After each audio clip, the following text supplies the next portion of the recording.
Vous écoutez Mystère Radio.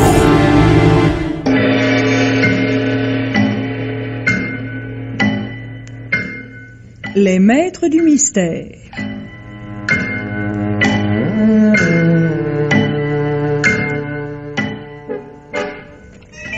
Parmi les chefs-d'œuvre de la littérature policière, Germaine Beaumont et Pierre Billard ont choisi pour vous ce soir L'homme au petit cigare, film radiophonique de Jean Cosmos, d'après le roman de Pierre Forquin, avec Henri Wilbert dans le rôle de l'inspecteur Planchon, et Marcel Bozuffi, Jeanne Dorival, Maria Tamar, Lisette Lemaire, Pierre Leproux, Jean Touloux, Gaëtan Jor, Marie-Jeanne Gardien, Jean Chevrin, André Tincy.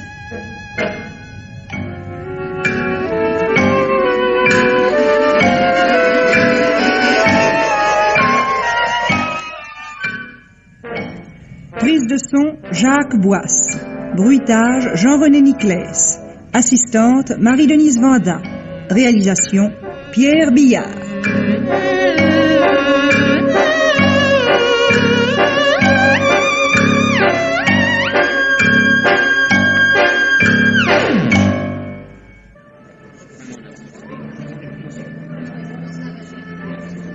Une bonne tête, hein, une bonne tête de brave homme. C'est les moustaches, on dirait un phoque.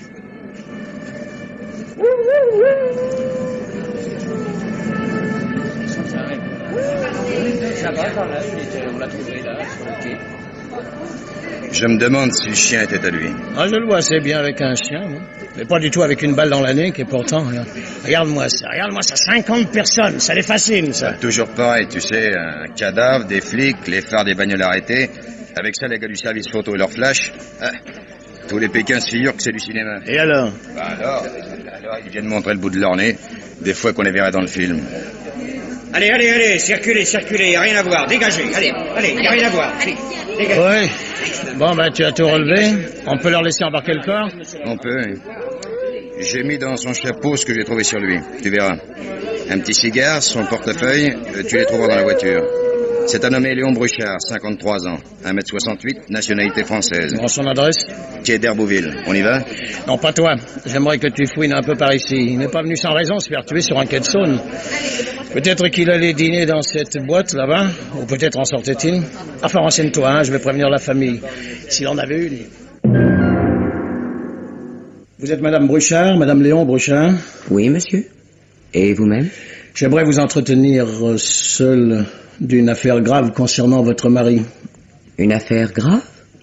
Vous pouvez parler devant Yvonne, monsieur, c'est ma fille. Je me retire, maman. C'est peut-être préférable. Non, monsieur Bruchard a été victime d'un attentat. Son corps vient d'être retrouvé sur un quai de Saône à la sortie de la ville. Son corps? Il est donc mort? Oui, madame. Quel quai? Le quai Jean-Jacques Rousseau vers la Muletière. Mais qu'allait-il faire sur ce quai? Je comptais sur vous pour me l'apprendre. Vous ne l'attendiez pas pour dîner? Non. Il avait un rendez-vous, un ami, de passage à Lyon. Il devait aller au restaurant, il m'a prévenu ce midi. Connaissez-vous le nom de cet ami? Il me l'a peut-être dit, mais je n'ai pas prêté attention. Et le restaurant? Ils devaient en décider ensemble au dernier moment. Léon connaissait les meilleures tables. Où l'avez-vous emmené? Les formalités, madame. La morgue. Vous pourrez venir le reconnaître dès demain. Le reconnaître? Oh, je préfère ne pas y aller à moins que ce soit une obligation. Je voudrais m'asseoir. Je vous en prie. Nous nous reverrons demain, madame. Je n'ai pas l'intention de vous importuner beaucoup ce soir. Enfin, 2 ou 3 questions. Monsieur Bruchard travaillait? Oui, dans une société commerciale. Import-export. La Côte Afro, 124 Courvillon. Bon, merci. Mais vous avez un chien? Non. Enfin, non, il y en avait un là-bas, alors j'ai pensé que... Désirez-vous que j'informe moi-même votre fille du pénible événement dont son père est la victime, ou... Non. Ce n'était pas son père. Je préfère l'informer moi-même. C'est une nature tellement sensible. Oh, ne pouvez-vous me laisser, monsieur? Demain, je vous donnerai toutes les explications que vous souhaiterez entendre, mais là, ce soir... Alors, excusez-moi, nous parlerons mieux demain. Je vous prierai simplement de ne pas vous absenter dans la journée, n'est-ce pas? Nous n'avons pas d'heure dans ce métier. Mais enfin, je ne comprends pas, monsieur, toutes ces questions. Ne cherchez pas à comprendre, répondez. Vous travailliez avec M. Bruchard, vous passiez avec lui plus d'heures qu'il n'en passait à son domicile, et vous m'avez parlé très gentiment de ses petites manies, sa façon de garder son chapeau sur la tête, sa grosse voix timide, ses petits cigares. Voyez-vous, ce qui m'intéresse, ce n'est pas de regarder par les trous de serrure dans la vie des autres. C'est de fermer un dossier de plus avec, si possible, le coupable au milieu. Et de passer au suivant, alors. Aidez-moi. Il me semble qu'il était inquiet ces derniers temps. Angoissé. Quand il me dictait le courrier, par exemple, il marchait de long en large, les mains derrière le dos, et tout à coup, il s'arrêtait. Sa femme venait ici quelquefois? Jamais. Vous la connaissez? Alors, enfin, je veux dire, vous l'avez déjà vue? Dans la rue, je les ai rencontrés un jour. Ils se donnaient le bras? Je pense pas. Non. Il marchait un peu derrière elle et un peu derrière encore leur fille. Enfin, la fille de sa femme. Ah, mademoiselle Yvonne, oui. Elle vient ici, hein? Oui, depuis quelque temps, mettons 3-4 mois. Elle vient, oui, 1 ou 2 fois par semaine. C'est même curieux. Elle venait, pour ainsi dire, chaque fois que son beau-père s'absentait. Et je m'en faisais la réflexion, tiens, la petite vient faire son contrôle. Mais c'était seulement une impression toute personnelle. Ouais. Et il s'absentait longtemps? Quelquefois toute la matinée, quelquefois l'après-midi. Et de temps en temps, comme lundi dernier, par exemple, on le voyait pas de la journée. Il avait un fournisseur à visiter à Tarare. Bon, ça vous embêterait d'appeler ce fournisseur? Tout de suite. Mais vous pensez... Oh, oui, la routine. Bon. C'est joli, dites dans ces écharpes, là. C'est pour Paris, ça? Allô, le 12 à Tarare, s'il vous plaît. Oui, c'est assez urgent. Non, ce ne sont pas des écharpes, ce sont des mouchoirs de tête destinés aux Sénégalaises. Ah. Et ça, là-bas, ce sont des échantillons pour la Côte d'Ivoire. Ah, côte, afro. Ça, je cherchais. Je vois côte pour coton, afro pour l'Afrique, oui. Bah, dis donc, c'est pas de l'import-export, dites donc, c'est du marché familial, ça, hein? Monsieur Bruchard avait étendu le réseau de nos transactions. Amérique du Sud, Pakistan. Allô, merci. Vous avez Tarare, monsieur. Allô? Ici, la maison Côte Afro, export-import. Voulez-vous me passer votre directeur? Comment s'appelle-t-il? Rignal. Monsieur Rignal. Ah, c'est vous? Bon, ici, police. Hein? Non? Oh non, ça n'est pas une erreur, non? Vous lisez pas les journaux? Eh ben, vous devriez. Non, ça n'est pas une blague. Mais non, mais ne raccrochez pas, bon sang. Monsieur Bruchard de la maison Côte Afro, vous connaissez? Il a été assassiné hier soir. Oui, assassiné, oui. Oui. Quand vous a-t-il rendu visite pour la dernière fois? Autant que possible, oui. Vous êtes sûr? Il n'aurait pas vu quelqu'un d'autre lundi dernier? Bon, merci, je vous remercie. Ils l'ont pas vu depuis 2 mois. Je vous assure. Ah non, mais je ne doute pas de votre mémoire, mademoiselle. Il vous a dit qu'il y allait, mais il allait ailleurs, voilà tout. Vous savez que les enquêtes ne vont jamais tout droit. C'est rempli de virages et de croisements. C'est-à-dire de mensonges. Vérifiez au départ d'écart, à la tienne, et s'il a pris le train? Bah, tu commences par les lignes de car, je te ferai aider. De ton côté, des trouvailles? Oh non, rien de solide. 1 ou 2 fois par quinzaine, il rentrait pas déjeuner, et le soir, il en avait un petit coup dans les élans. Il buvait? Ah non, sauf ces occasions quand il partait toute la journée. C'est tout? Ah, il était supporter de l'équipe de football de Briançon, en plus. Briançon? Pourquoi, vous? Ça, je me le demande. Bon, enfin, nous le renseignerons. Va, je retourne voir sa femme tout à l'heure, elle doit bien savoir. Hein. Je ne crois pas qu'il ait jamais mis les pieds sur un stade et nous n'avons pas de famille à Briançon. Vraiment, vous m'étonnez. Bon, ceci est pas important. Comment viviez-vous ensemble?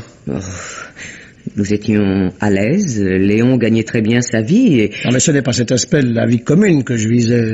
Votre entente. Mon Dieu, nous formions un ménage heureux, paisible. Un ménage.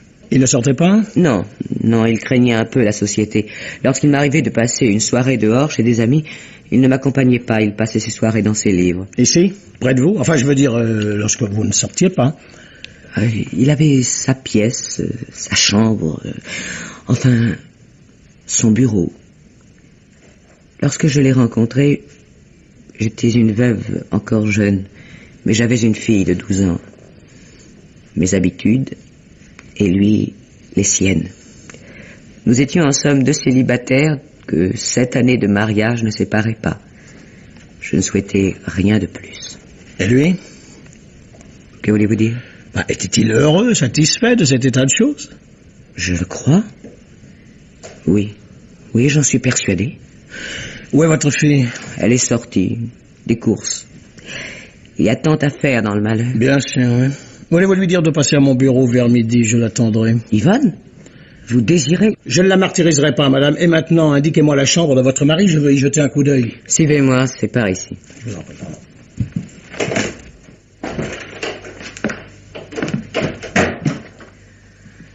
Je n'ai rien touché. Tout est comme il l'a laissé hier matin. Il faisait toujours son lit avant de sortir. Ses cigares, son bureau. Tiens, il aimait la pêche? Non, pourquoi? Oh, ses livres. Mon premier mari était un pêcheur acharné. Il y a quelques mois, je m'apprêtais à me débarrasser de ses livres et Léon m'a demandé de les lui donner. Combien de mois? 3 ou 4? Je pense... Oui, c'est lorsque j'ai fait retapisser ma chambre. 4 mois. Il y avait des lignes aussi, des cannes, des moulinets, enfin, tout un attirail. Il n'a voulu que les livres. Je n'ai connu personne pour s'intéresser comme lui à tout ce qui s'écrit. Cette photo de votre fille est récente, elle a changé de coiffure, hein? C'est une photo de moi, lorsque j'étais jeune fille. Ah. Un agrandissement d'après un petit cliché. Yvonne me ressemble beaucoup. Ah, ce point, c'est extraordinaire. Bon, un de mes collègues viendra consulter ces papiers. Si j'apprends quelque chose, je vous le ferai savoir. De votre côté... Je vous enverrai Yvonne, monsieur. Vous pouvez compter sur moi. Merci. Planchon! Oh, Planchon! Mais, comment je t'avais demandé de... L'écart? Ah, c'est terminé, mon bonhomme. Un coup de peau terrible. Ton client, je sais où il est allé lundi. Et pas seulement lundi, mais chaque semaine depuis février. Les 2 chauffeurs de ligne sont tombés pile d'accord. L'homme au petit cigare, pas l'ombre d'un doute là-dessus, c'est un habitué infidèle. Ah, ben, je t'écoute. Ça s'appelle Vauny. C'est à 15 km, un village dans les vignes. Vauny? Connais pas? Bah, tu vas connaître. J'ai pris ton billet pour cet après-midi, 13h40. Ah, bah t'as bien fait. Dis donc, puisque tu n'es plus occupé, va donc jeter un coup d'œil sur les papiers de Bruchard. Je n'ai pas eu le temps et sa femme me restait sur le dos. Ah, bonne idée. Je pensais aller à la piscine. Mais fouiller de vieux papiers sous l'œil de la veuve? Ah, je préfère. Une occasion à saisir. Ne me faites pas ce visage hostile, mademoiselle. Vous êtes en 3e année de droit, je suis en 7e année de police. Chacun porte sa croix. Non, vous allez être très franche et moi aussi. Je suis obligé de vous demander la justification de votre emploi du temps entre 17h, c'est-à-dire la sortie de votre cours, et disons 21h, c'est-à-dire mon arrivée au domicile de vos parents hier soir. C'est possible? Suis-je obligé de vous répondre? Bien. À la sortie du cours, je suis allée dans le centre avec des camarades. Je les ai quittés vers 18h et je suis entrée dans un cinéma. Quel cinéma? Magique Pâté. On jouait... Non, je ne vous demande pas le titre du film. Parlez-moi plutôt du documentaire. Je ne l'ai pas attendu. Ah. Et le dessin animé non plus.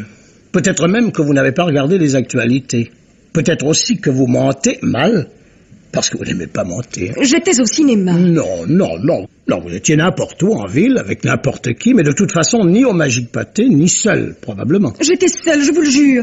Je le cherchais. Votre beau-père?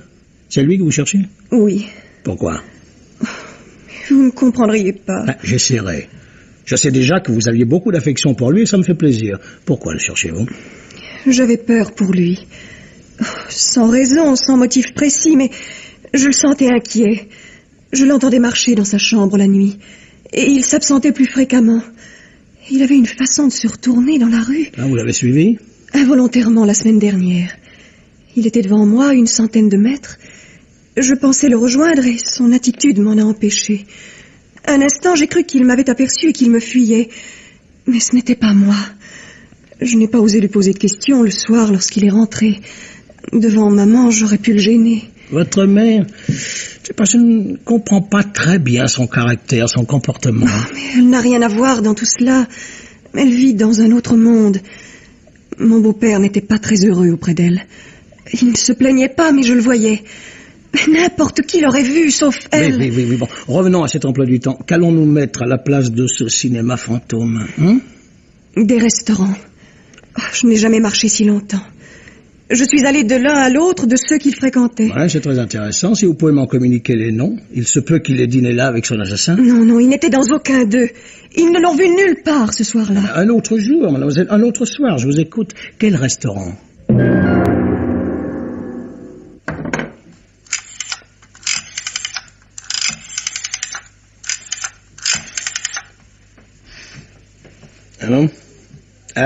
Allô, qui est à l'appareil? Farget? Ah bon, ici Planchon. Dites donc, mon vieux, prenez une commission pour Clément.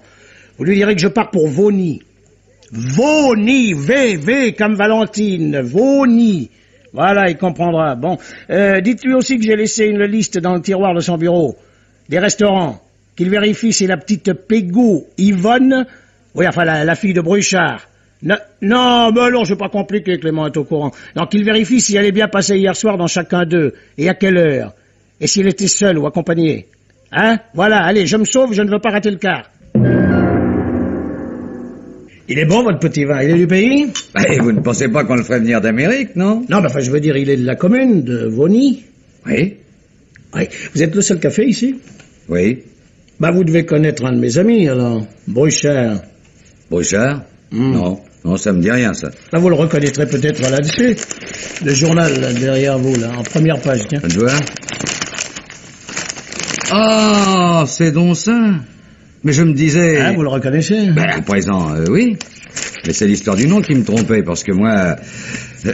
moi, je l'appelais pas... Bruchard? Non, pas Bruchard, il s'appelait Bellan.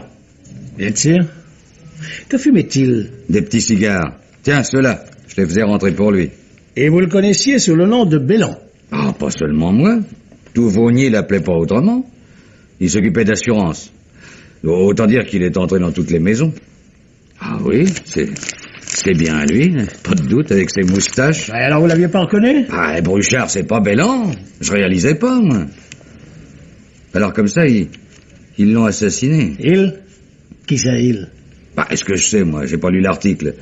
Il, c'est comme on, une manière de dire, quoi. Mais encore lundi, il s'est assis là pour attendre le quart. Tiens, comme vous, pareil, au même endroit. Lundi dernier? Ouais. Oui. Et il venait régulièrement? Depuis quelques mois, à peu près chaque semaine. Ah, c'était un homme bien causant. Discret, mais causant.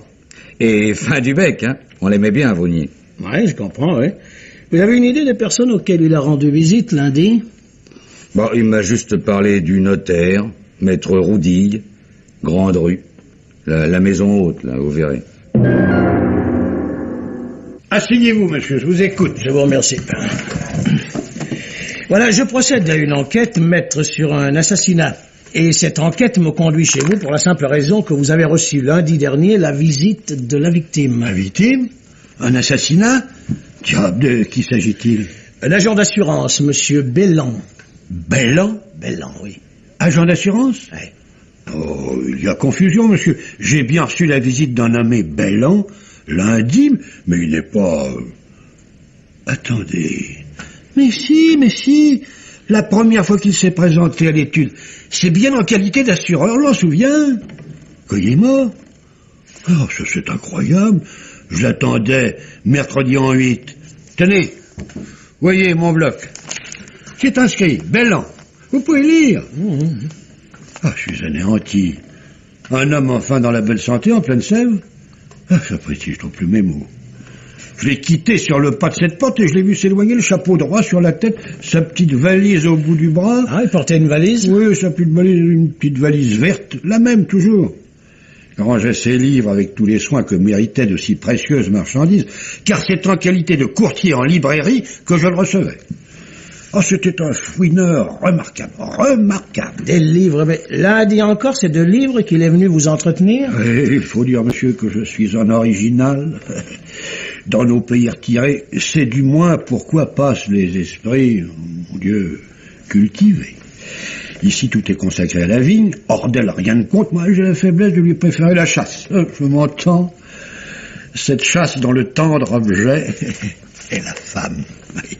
J'ai sur les séducteurs et leur art une bibliothèque assez rare. Don Juan, Lausanne, Rétif, Casanova, Boulanger. Et combien d'autres qui dorment dans mes armoires, ce qui est un repos bien digne de ces Allemands surpris par tant de maris jaloux. Je travaille moi-même sur un ouvrage, un traité de la séduction. Oui, bon, non, mais Bellan dans tout cela. Alors, je lui donnais un titre, la description d'un ouvrage, et quelle que soit sa rareté, il me le procurait. Une perle. Moi, je le vois si mal dans ses fonctions de rabatteur, enfin, puisque vous parlez chasse. Non, je crains une erreur.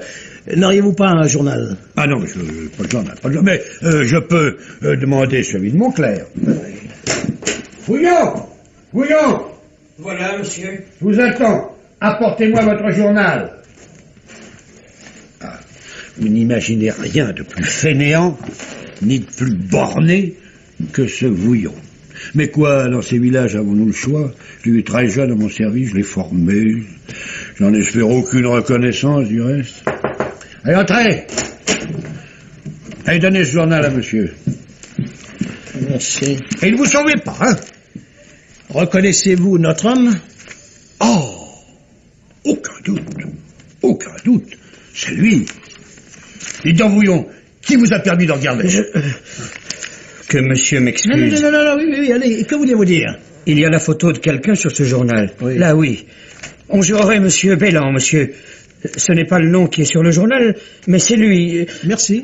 Vous avez fait votre petit numéro, mon ami. Ben, vous pouvez vous retirer. Et ne vous éloignez pas. Vous n'êtes jamais à votre place lorsque je viens vous demander. Mais fermez la porte! Ah. Êtes-vous convaincu? Je m'y perds un peu. Mais je sais que tout se retrouvera en fin de compte. Bon, je vais vous laisser, maître. J'ai tant de visites à faire avant ce soir. Alors, comme d'habitude... Non, surtout pas. Non, du Vichy. Alors, servez-moi un grand Vichy. Bon sang, je commence à comprendre pourquoi Bruchard était presque éméché lorsqu'il rentrait à Lyon. On a le verre facile ici, dites donc. Ah oui, mais ça fait pas mes affaires, mais ils ont tous du vin plein leur cave. Bon, c'est pas pour les empêcher de boire un peu du mien, seulement de penser à ce que ça pourrait être.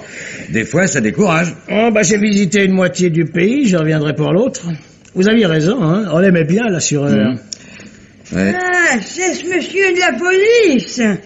Bonjour, monsieur. Bonjour, grand-mère. Vous l'aimiez bien aussi, vous, hein, monsieur Bellan? Parlez fort, c'est la maman, elle entend plus guère. Il est donc mort, l'assureur. Comment c'est arrivé? Une balle dans la tête, sur un quai de Saône, à Lyon. Il aimait trop d'aller à l'eau. Faites pas attention, quand ça devient vieux, elle perd un peu la boule. Il aimait trop d'aller vers l'eau. Mais pourquoi dites-vous ça? L'étang. Il allait toujours vers l'étang. Mais qu'a-t-il de particulier, cet étang? Rien, de l'eau entre les arbres. Oui. Un bel étang, et c'est tout, de l'autre côté de la colline. La mère l'a peut-être bien vu passer des 2 ou 3 fois, alors elle dit qu'il aimait trop y aller, quoi. Tiens, voilà votre quart. C'est 30 francs pour le Vichy. Faites pas attention, je vous dis, à ces âges-là, ça radote. Merci, monsieur. Bonjour, petit vieux. Ah, tout de même, j'allais me sauver. Ça te donne des couleurs, dis donc, une journée à la campagne. T'as déniché quelque chose? C'était tout droit. Trop. On ne voyait pas de quel côté mettre le nez avec ce type sans histoire, et maintenant, c'est tordu comme un bretzel. J'ai 3 Bruchards, moi, 3, dont 2 Bellans. Quoi? Ouais, je t'expliquerai. Hein. Bon, de ton côté, c'est paperasse? Comme les autres, rien d'extraordinaire, des polices d'assurance. Ouais, ça je m'en doutais, oui. Il a dû assurer tous vos nids, non? Ah, pas du tout. Des polices pour lui. L'incendie, les eaux, le vol, la vie. Une police de 10 millions au bénéfice de sa femme. Quoi? Habilieux. Assuré contre tout. Et des lettres, des factures, à perdre pas un papier. Même ce qu'il écrivait à sa mère pendant son régiment, il l'a récupéré. Son service, il l'a fait à Briançon, si ça t'intéresse. Pour la môme, elle a pas menti. Ils se sont souvenus d'elle à peu près dans tous les restaurants qui étaient sur ta liste. Ouais. Une assurance vie au bénéfice de sa femme. Vous voyez, toujours la même salade, quoi. Bon, demain matin, tu feras le tour des grandes librairies et des dépôts d'édition. Hein. Tu te renseigneras sur un nommé Bellan. C'est notre homme, ça. Il s'occupait surtout de dénicher des textes rares, surtout les grands noms de la littérature galante. Lui. Eh ben, je l'ai toujours dit d'ailleurs. À partir d'une certaine taille, les moustaches, c'est fait pour cacher le bonhomme. Tu rentres avec moi? Non, je retourne voir sa femme. Bonsoir, madame. Je m'excuse de vous déranger encore à l'heure du repas. Oh, je n'ai pas le cœur à dîner. Entrez, monsieur. Je vous en prie. Voici ce qui m'amène. Pourriez-vous me montrer la valise verte de votre mari? Verte? Oh, ça doit être une erreur. Je peux vous montrer celle que nous possédons. Aucune n'est de cette couleur. Ça ne ressemble d'ailleurs pas à Léon, une valise verte. C'est trop voyant. Oui. Connaissez-vous Vauny, madame? Oui, j'y ai vécu 12 ans. Comment? Jusqu'à la mort de mon premier mari, il était de Vauny. Nous avons encore du bien là-bas, le Clos Pégou. Oui, Marcel Pégou, c'est le nom de mon premier mari. Quelques mois après sa mort, je suis venu m'installer à Lyon avec ma fille et je n'ai pas remis les pieds là-bas depuis 8 ans. Quel âge avait-il lorsqu'il est mort? 37 ans. Un accident? Il s'est noyé. Il y a un très grand étang où Marcel avait l'habitude d'aller à la pêche. Il venait d'être malade, d'une forte angine. Il s'avançait assez loin dans l'eau chaussée de grandes bottes. Il a été pris d'une syncope et il s'est noyé. C'était le matin du 5 mai. Il y a 8 ans. Il était seul? Hélas, oui. Votre premier mari était-il assuré sur la vie? Oui, pour 1 million. Léon aussi avait souscrit une assurance, beaucoup plus élevée, il y a 6 mois. J'ai peur. C'est terrible, les 2 fois. Ah, je vous en prie, remettez-vous, il faut me répondre en toute lucidité. Saviez-vous que M. Bruchard se rendait à Vosny? À Vosny? Mais non. Qu'aurait-il fait? Nous le cherchons ensemble, madame. Que savait-il la première partie de votre vie? Par exemple, savait-il que vous aviez habité Vosny, que votre premier mari y était mort? Et comment il était mort? Et qu'il avait aussi contracté une assurance? Tout, oui. Il savait tout cela. Je n'avais rien à lui cacher. Et quand lui avez-vous proposé de contracter cette dernière assurance de 10 millions à votre bénéfice? Mais... Non, répondez. Je ne sais pas. Je l'avais parlé un peu en l'air. Je ne pensais pas qu'il officialiserait si rapidement. La sécurité, la vie m'avaient appris. Vous ne pensez pas... Monsieur, vous ne pensez pas que mon mari ait pu me soupçonner? Je ne vois rien de plus clair pour expliquer ses voyages à Vosny. Mais c'est affreux! Oui. Et qu'on est assassiné prouve que votre premier mari n'est pas mort accidentellement. Mais quel intérêt aurais-je eu? Comment a-t-il pu penser à une chose aussi odieuse, aussi... Oh, vous vous trompez. Je suis certaine que vous vous trompez. Lundi soir, il est venu sur le seuil de cette pièce, ce qu'il ne faisait jamais. Et il m'a souri. Oui, cela doit vous paraître insignifiant, mais j'en suis encore troublé. C'est vrai. Je ne l'ai pas plus compris ce soir-là que les autres soirs. J'aurais dû me lever, aller vers lui. Probablement attendait-il ce mouvement de ma part. L'idée ne m'a pas effleuré que... J'ai manifesté un peu de surprise. Et lui, il m'a fait un petit signe de la main, et puis il s'en est retourné presque sans bruit. Je n'oublierai plus son sourire. Et il me rassure. On ne sourit pas de cette façon à quelqu'un que l'on suspecte.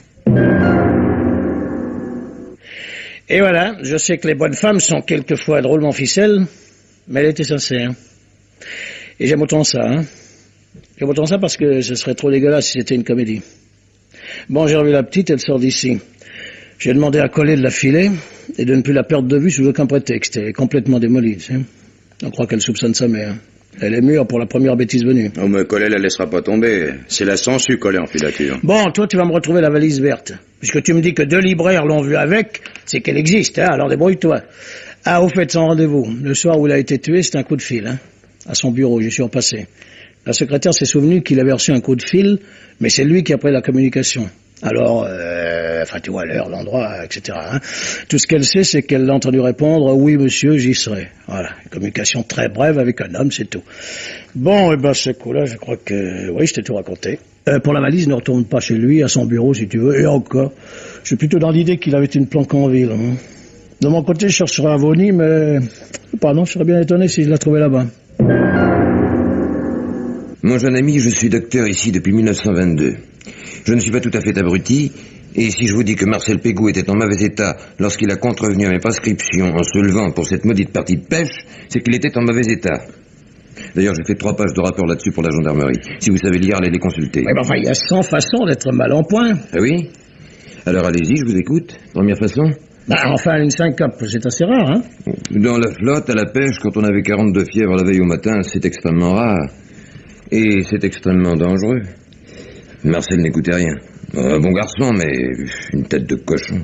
S'il m'avait écouté, il n'aurait jamais épousé cette fille. Une sauteuse. Quand je l'ai vu arriver ici, avec ses faussettes, ses yeux plissés, des robes qui prenaient moins de tissu qu'une serviette de table, j'ai senti qu'elle ne nous amenait rien de bon. 1 an après le mariage, c'était fait. Un amant. Quelqu'un du village?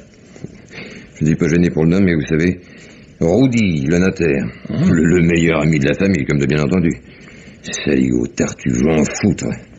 Allez le voir, vous me comprendrez. Je l'ai fait, je comprends. Vous avez peut-être vu le petit Vouillon aussi, son son clair. Oui. Roudy, il a pris tout jeune à son service. On a raconté qu'il l'avait recueilli. Il y avait des imbéciles pour vanter sa bonté d'âme. De l'exploitation, oui. Il battait le gamin, au fouet. Tout le monde sait ça. Un jour, le petit l'a mordu, presque arraché le pouce. Roudy gueulait. Mais vous regarderez son pouce droit. Ah, j'aurais pavoisé, moi. Je l'ai soigné à la hussarde. Alcool à 90 et teinture d'iode. Et je l'ai fait piquer contre la rage. Hey, bon. À pas beau avoir le joli cœur. Marcel, lui, c'était un bon garçon. J'espère qu'il n'a rien su. Bah, je l'espère aussi. Pourquoi le notaire a-t-il conservé Vouillon auprès de lui? Oh, bonté d'âme, bonté d'âme. Et comme ça, il se le gardait sous la main, bon, en cas. Mais si l'occasion se présente, demain ou dans 10 ans, il saura lui faire payer cette histoire de pouce au petit Vouillon. En ville, on tue son monde d'une balle dans la tête. Dans nos campagnes, on a le temps. Brimade sur brimade, vexation sur vexation, on éteint l'homme. Allez donc le voir, le petit Vouillon. 2 maisons plus haut. Une loque. Un esclave foutu. Faire luire les bottes du notaire en les léchant. Allez le voir, vous verrez si j'exagère.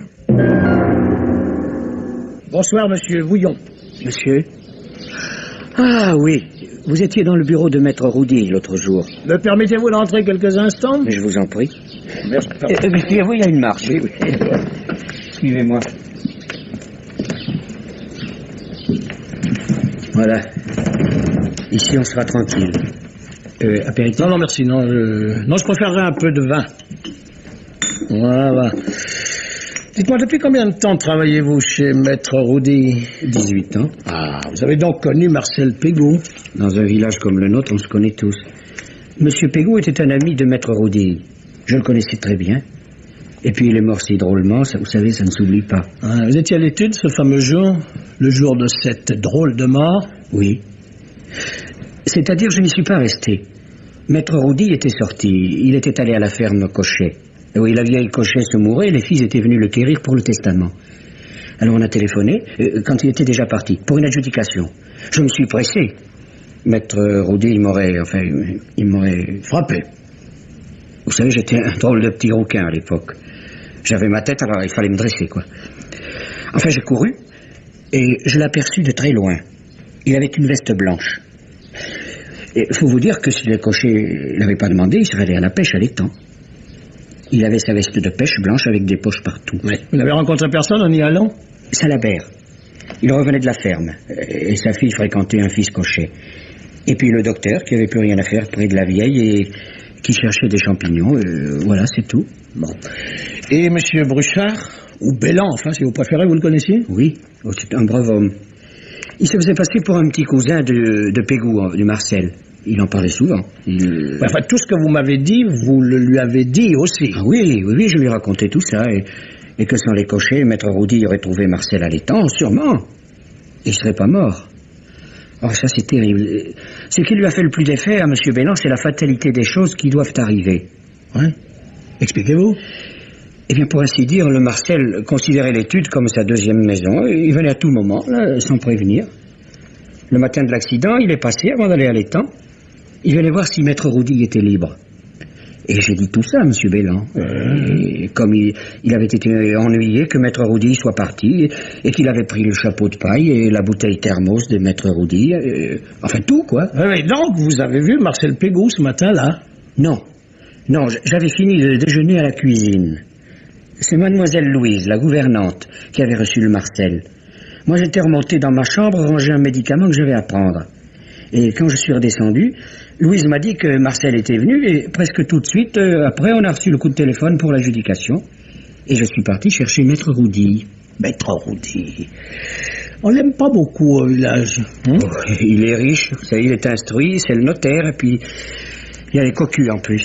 Ben oui, non mais vous-même, qu'en pensez-vous? Rien à lui reprocher? Oh, c'est vieux, du passé. On vous a peut-être dit aussi que j'étais comme le chien de Marthe qui aime tant bien qu'on le batte. C'est un dicton d'ici. Ah. Et une chiffre. Il faut comprendre, monsieur Le Fouet, c'est oublié, c'est loin. Je suis un homme maintenant. J'ai une femme et mon gamin il y a 3 ans. Ben oui, je crois l'avoir aperçu tout à l'heure, un beau petit gaillard, hein? Ah oui. Alors pour moi, monsieur, il n'y a plus que ma femme et le petit qui comptent. C'est plus temps de faire de l'amour propre. Et vous savez, ça mange déjà gros à 3 ans. Et puis, le passé. S'il vous plaît, annoncez-moi, maître Roudy. c'est qu'il est absent, monsieur. Ah oui? Pour longtemps? Il est en commission cantonale, alors il rentrera pas avant la nuit. Vous savez, la discussion, le dîner avec ces messieurs... Tant pis. Enfin, je pensais que... Mais vous pourrez sûrement me donner les renseignements que je comptais obtenir de lui. C'est-à-dire... Non, rien de compromettant, asseyez-vous. Alors, tripotez pas votre tablier comme s'il devait répondre à votre place. Vous aviez confiance en M. Bellon, le libraire, l'assureur. Pourquoi n'auriez-vous pas confiance en moi? Hein? Je ne suis pas un flic, un gendarme. Je suis l'ami de l'homme au petit cigare.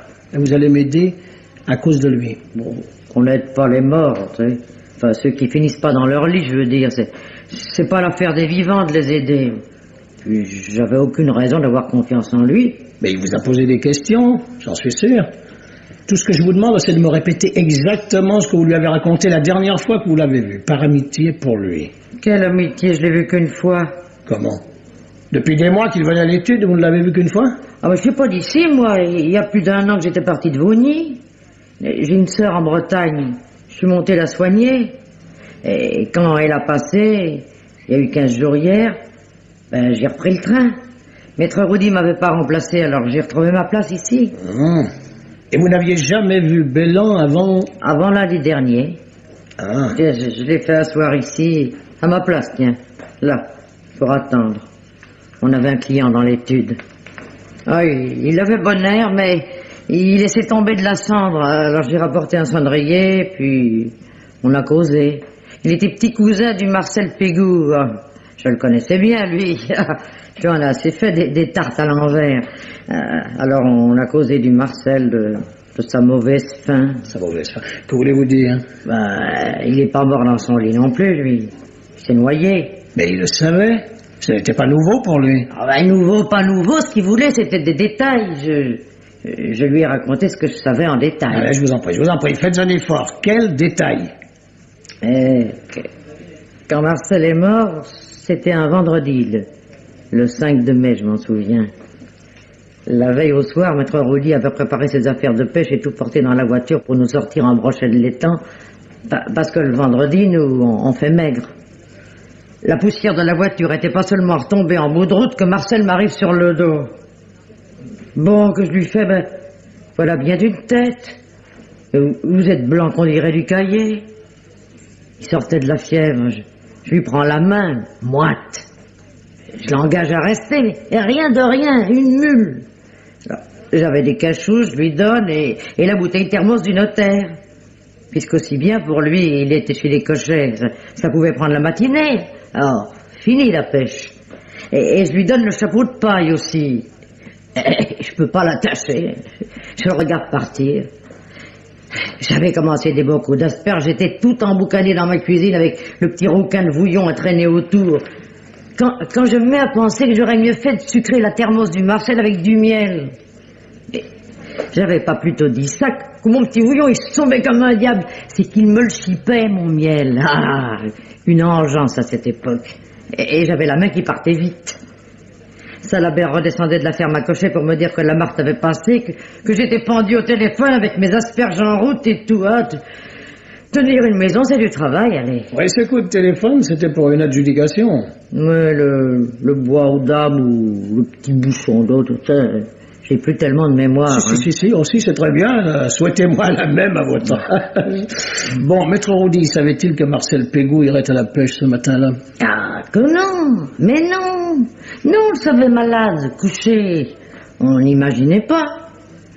Maître Roudy, avec moi qui est moi, il reste 8 jours dans la plume, les valets fermés, lui.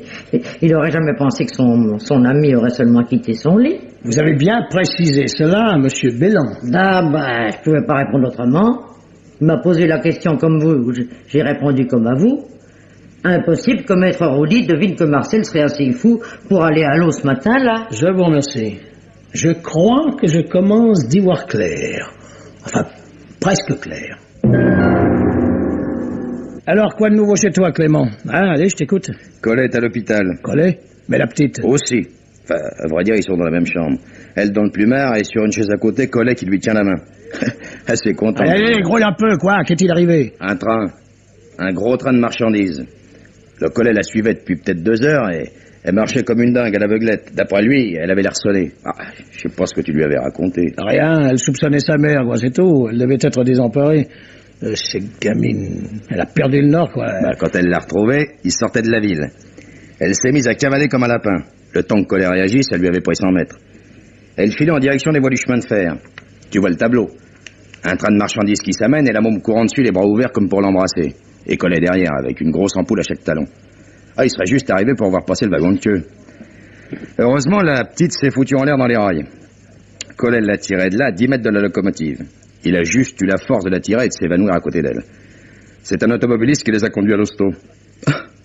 Ah, il est vexé comme un poule, Collet. Il a perdu une chaussure dans la bagarre. T'étonnes pas si les notes de frais est un peu trafiquées. Bon, je passerai les voir tout à l'heure.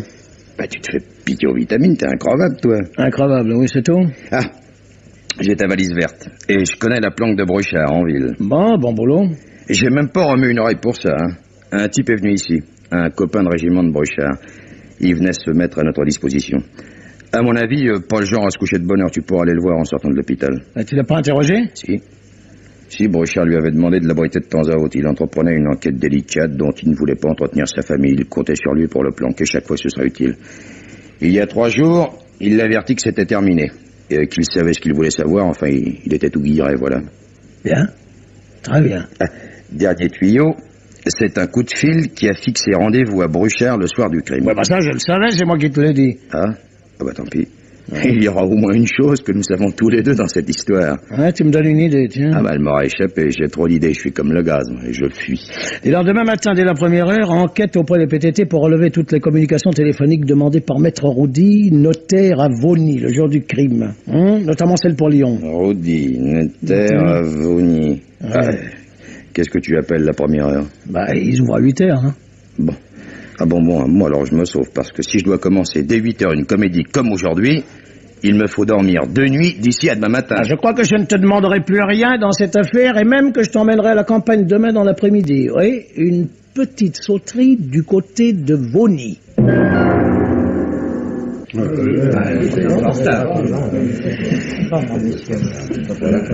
Oui. Enfin. Nous commencions à nous impatienter, figurez-vous. Il fallait pas. Vous nous convoquez pour 3h, il est 3h20. J'ai une coqueluche à 3 km et 2 rendez-vous à 16h15 et 16h30. Et pas de moteur sur mon vélo. Je vous ferai conduire en voiture. Oui, sans compter que pour moi, je suis pas tranquille avec la mère derrière le comptoir. Il lui faut ses 2 mains pour tenir une bouteille, et elle a tout fait de verser un verre à Bordeaux pour remplir un petit verre de goutte. Oh, mais nous perdons du temps. Oui, c'est mon avis. Oui, Maître Roudy, je vous remercie de votre hospitalité. Sans votre consentement à nous recevoir dans votre étude, je vous aurais tous prié de venir à Lyon. Comment, mais oui, nous y gagnerons en rapidité, et je pense que nous allons en terminer assez vite avec cette réunion pénible, mais nécessaire. Maître Roudy, soyez assez aimable pour inviter à s'asseoir Mademoiselle Louise et votre Claire. Oui. Vous pouvez vous asseoir. Oui, monsieur. Bon, voilà. Alors, avant de classer cette affaire, je veux revenir sur quelques points précis. La mort de Bruchard ne s'explique pas si je n'explique pas la mort de Pégaud. Vous êtes les 5 dernières personnes qu'il est approché le matin du vendredi 5 mai, il y a 8 ans. Je suis au regret de vous contredire, mais ce matin-là, je ne l'ai pas vu. Hélas. C'est exact. Au dernier moment, alors que vous vous prépariez à partir pour l'étang, vous avez été empêché de le faire. On vous demandait à la ferme Cochet. Qui vous a prévenu? C'est moi. Quand on meurt par ici, il y a toujours le notaire et le médecin au pied du lit. S'ils avaient un peu de religion, il y aurait aussi le curé. Nous sommes partis ensemble dans ma voiture. Et vous avez trouvé là-bas les Cochets, bien sûr, et Salabert. Oui, j'avais ma deuxième qui fréquentait l'aîné des fils. Ça s'est pas fait, mais à ce moment-là, je croyais entrer dans la famille. C'était ma place de les aider. Bon, avant de venir ici, je me suis rendu par la route conduisant à la ferme, et je me suis aperçu qu'en arrêtant judicieusement sa voiture, on se trouve à 5 ou 6 minutes à pied de l'étang. Qui est sorti le premier de la ferme? Moi. Dès que la vieille a passé, je suis revenu à mon commerce. Pratiquement, nous sommes sortis ensemble. Oui, c'est vrai, oui. Oui, je vous ai laissé au champ d'Antoine. Il y avait des girolles de la nuit passée. Vous êtes donc resté le dernier, Maître Roudy? C'est possible. Peu de temps, en tout cas. Le spectacle manquait d'intérêt. Il y avait assez de monde sans moi. Bon, je voudrais savoir, maître, pour quelle raison vous avez téléphoné à Monsieur Bruchard mercredi matin à 10h30 précise. Comment? Je ne comprends pas. Nous parlons de Pégaud, il y a 8 ans, et puis vous passez à Belle-Ange. Mercredi dernier, pourquoi ce coup de fil? Je n'ai pas téléphoné. J'ignorais même son numéro. Vos façons... Bon, à toi, Clément. Vous avez demandé la société Côte Afro mercredi dernier à 10h30. C'est enregistré à la poste, j'ai vérifié. Mais dites donc, qu'est-ce que c'est que cette plaisanterie? La conversation a été très courte. Une seule communication, 65 francs. Je vous dis que non. À quoi avez-vous employé votre soirée de mercredi? J'étais à Lyon. C'est mon jour.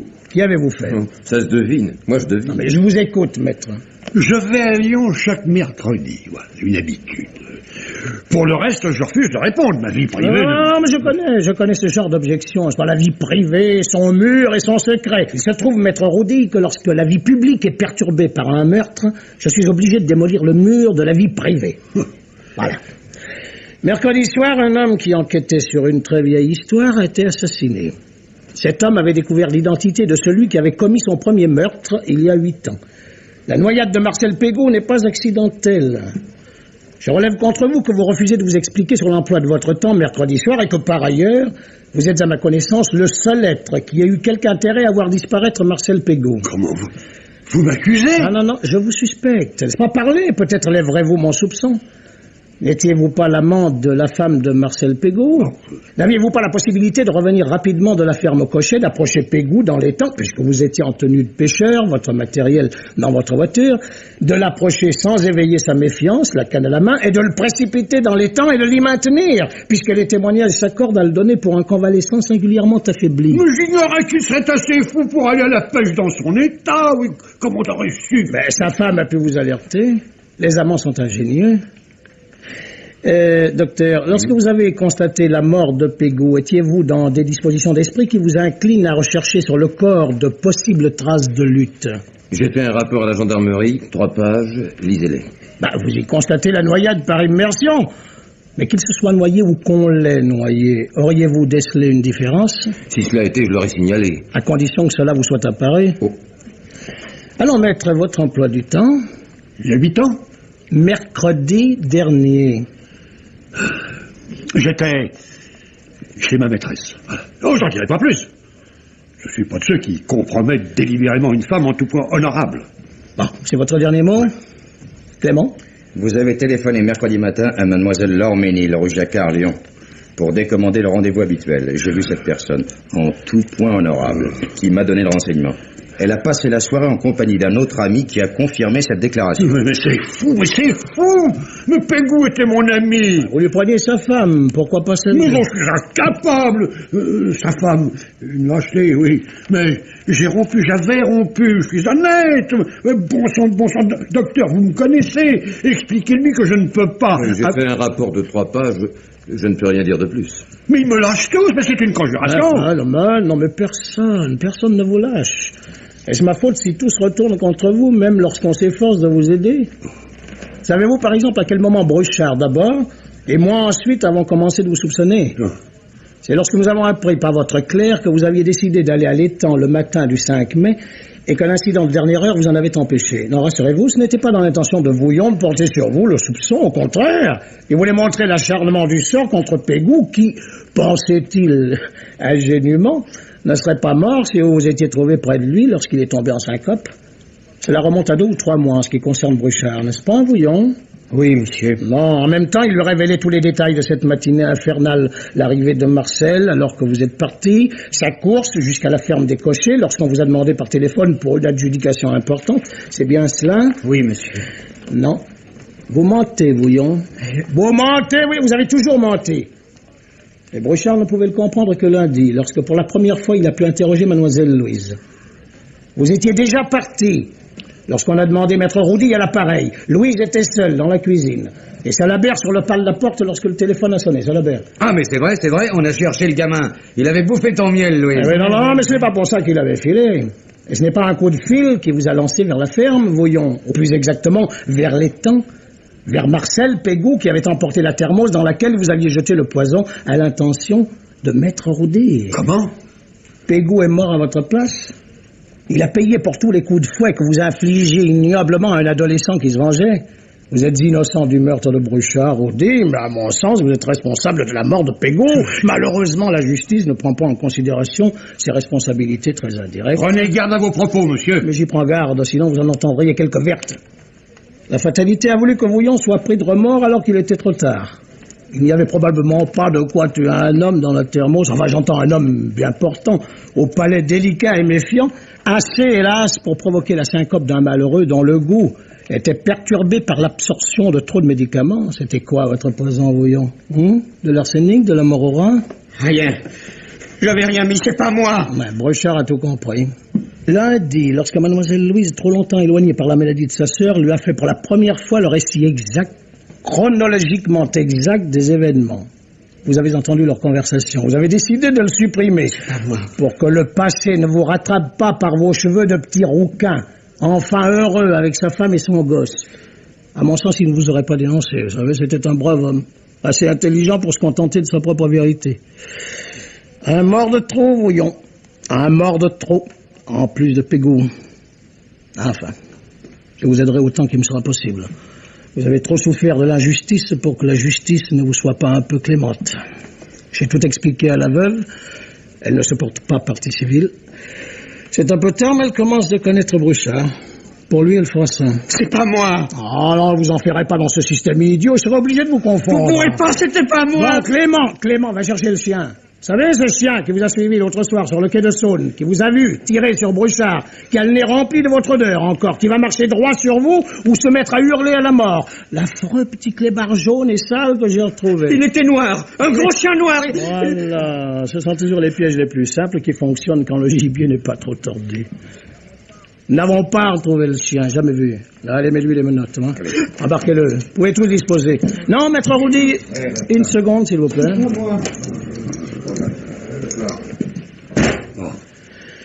Alors, vous l'avez échappé belle, maître Roudy. Il avait imité votre voix pour fixer rendez-vous à Bruchard et vous décommander auprès de votre petit ami. Il téléphonait de l'étude. Vous auriez payé pour lui. Incroyable, cette méchanceté. Bon, il n'y a plus de témoins, maître Roudy. Je voudrais vous dire quelque chose avant de partir. J'ai beaucoup hésité avant de coincer Vouillon. J'aurais tellement préféré que ce soit vous. Et l'homme au petit cigare aurait préféré lui aussi. Mais peut-on savoir pourquoi c'est insolent? Parce que vous êtes un salaud du pire modèle. L'honorable salaud.